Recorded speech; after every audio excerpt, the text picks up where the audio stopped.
Bismillahirrahmanirrahim. Assalamu alaikum. My dear cadets, welcome to online classes. I'm your physics teacher, Shaban Ali Sheikh. Today we are going to start lecture number 2 of class inter, chapter number 14, magnetism and electromagnetism. Our topic is force on a current carrying conductor in uniform magnetic field. Force on a current carrying conductor in a uniform magnetic field. It is clear from its name that there is a force acting on the current carrying conductor when it is placed in the uniform magnetic field. वो ताकत जो current carrying conductor पे लगती है जब हम उसे किसी भी यूनिफॉर्म मैग्नेटिक फील्ड में रखते हैं, तो आज हमें वो फोर्स जो है वो डिस्कस करनी है और उसकी डेरिवेशन जो है ना वो हम ड्रा करेंगे। ये क्यों होता है, इसके कुछ फैक्ट्स हैं। जैसे करंट थ्रू अ कंडक्टर और caused by directional drift of free electrons along the conductor. Current जो किसी कंडक्टर के अंदर जो मूव होता है वो ड्रिफ्टिंग ऑफ फ्री इलेक्ट्रॉन्स की वजह से मूव होता है। फ्री इलेक्ट्रॉन्स ही जो चार्ज हैं वो कैरी करते हैं, तो उसी वजह से वो करंट जो है ना वो फ्लो होता है। When a conductor is subjected to a magnetic field, force is exerted on drifting charges, and hence the conductor experiences force in the magnetic field of induction.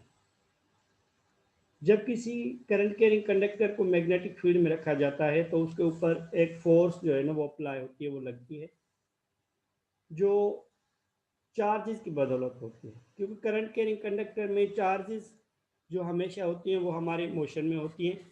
जैसा कि हम अपने पहले लेक्चर में ये पढ़ भी चुके हैं कि जब करंट किसी कंडक्टर में से फ्लो हो रहा होता है तो उसमें चार्ज जो है ना वो मोशन में होती है।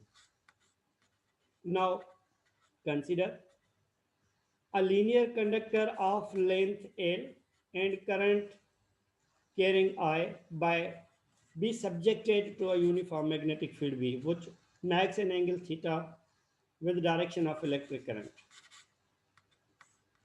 जैसा कि आप देख रहे हैं यहाँ पे एक करंट कैरिंग कंडक्टर जो है वो हमने प्लेस्ड किया हुआ है और वो एक मैग्नेटिक फील्ड में ही है। ये करंट कैरिंग कंडक्टर आप देख रहे हैं, ये हमने एक मैग्नेटिक फील्ड में रखा हुआ है। जो मैग्नेटिक फील्ड ये क्रॉस से शो की गई है कि there is the magnetic field, there is a conductor by which the current flowing, here is the Q number of charges which are moving inside the conductor, here Q shows that there are the number of charges which are moving inside the conductor. Now we are going to discuss the equation of force. First of all, there are few things which are basic. उन basic चीज़ों को हम discuss करेंगे। जब कोई भी charge किसी current carrying conductor में मूव हो रही होती है तो वो किसी वेलोसिटी से मूव हो रही होती है। उस वेलोसिटी को हमने नाम दिया है वी का, और उसमें से जो करंट फ्लो हो रहा होता है वो करंट हमने डिनोटेड किया हुआ है, यहाँ पे रिप्रेजेंट किया हुआ है आई के साथ। ये करंट हमेशा मैग्नेटिक फील्ड के साथ परपेंडिकुलर में होता है। ये कल भी हमने पिछले वाले लेक्चर में हमने ये डिस्कस भी किया हुआ। Now drift velocity of charge carriers, here v is the velocity of these charges which carry energy from one point to another point. Suppose now if there are n number of free electrons per unit volume, the total moving charges is q is equal to NaLe. Now in this conductor there are number of charges are moving in any interval of time.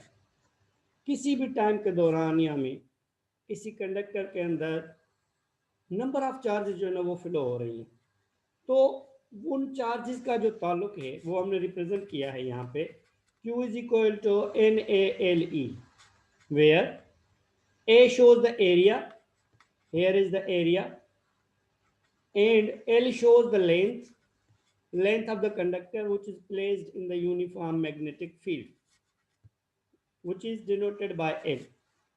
Now Ne is the number of electrons. Ne is the number of electrons. So total charges is the product of number of electrons, area and its length.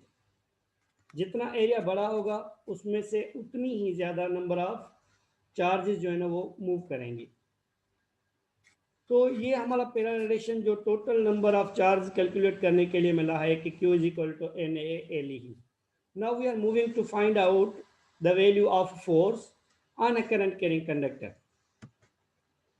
As our derivation Q is equal to NaLe, the force on the conductor.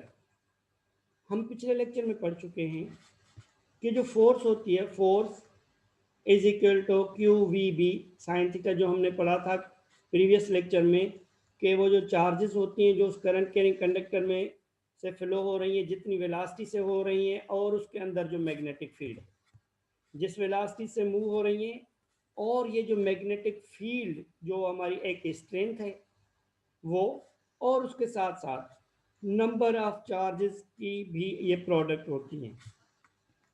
Now substituting the value of Q, इस equation में हम Q का value put करेंगे. F is equal to Q V B. तो यहाँ पे हम Q का वैल्यू पुट करेंगे जो हमने अभी पढ़ा, जो Q is equal to NaLe हमारा जो है ना वो टर्म थी, वो हम इस इक्वेशन में पुट करेंगे. Now F is equal to NaLe, V cross B, V into B.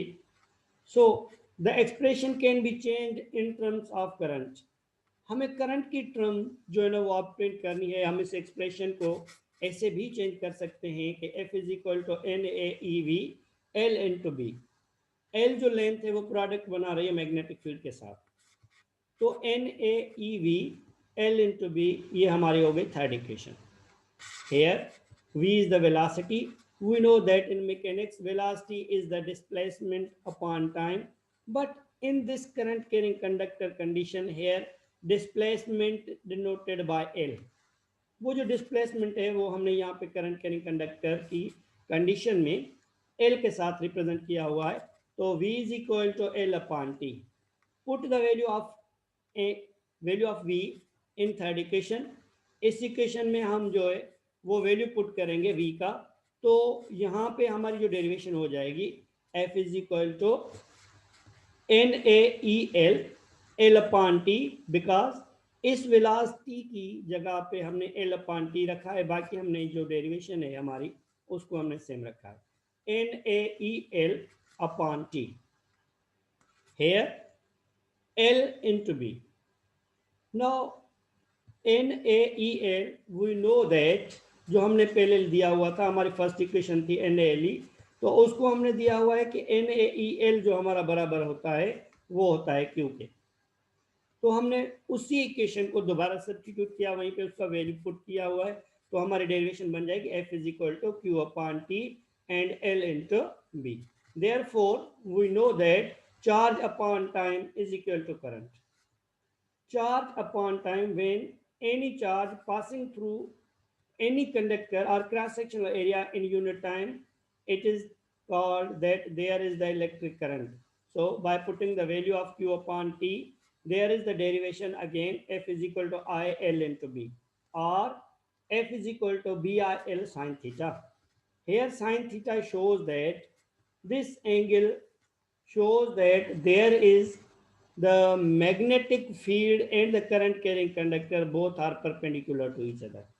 So this is the derivation of the force when the current carrying conductor placed in the uniform magnetic field. The value of the force or equation of the force is F is equal to BIL sin theta. ये जो हमारा आज का lecture था ये सिर्फ और सिर्फ उसी फोर्स को रिप्रेजेंट करने के लिए था, उसी को इक्वेशन को ड्राइव करने के लिए था जब हम कोई भी करंट कैरिंग कंडक्टर किसी यूनिफॉर्म मैग्नेटिक फील्ड में रखते हैं तो हमें फोर्स की क्या डेरिवेशन मिलती है. तो आज का लेक्चर हमारा यहीं पे ख़त्म होता है. तो फोर्स की जो हमें लास्ट में डेरिवेशन मिली वो BIL. B shows the magnetic field, I shows the electric current which is passing through the conductor, and L is the length of the conductor which is placed in the uniform magnetic field, and sin theta is an angle by which we place the current carrying conductor in the uniform magnetic field. तो आज का lecture हमारा यहाँ तक था. Wish you best of luck and thank you. तो इंशाल्लाह अगले लेक्चर के साथ दोबारा हाजिर होंगे. Thank you very much.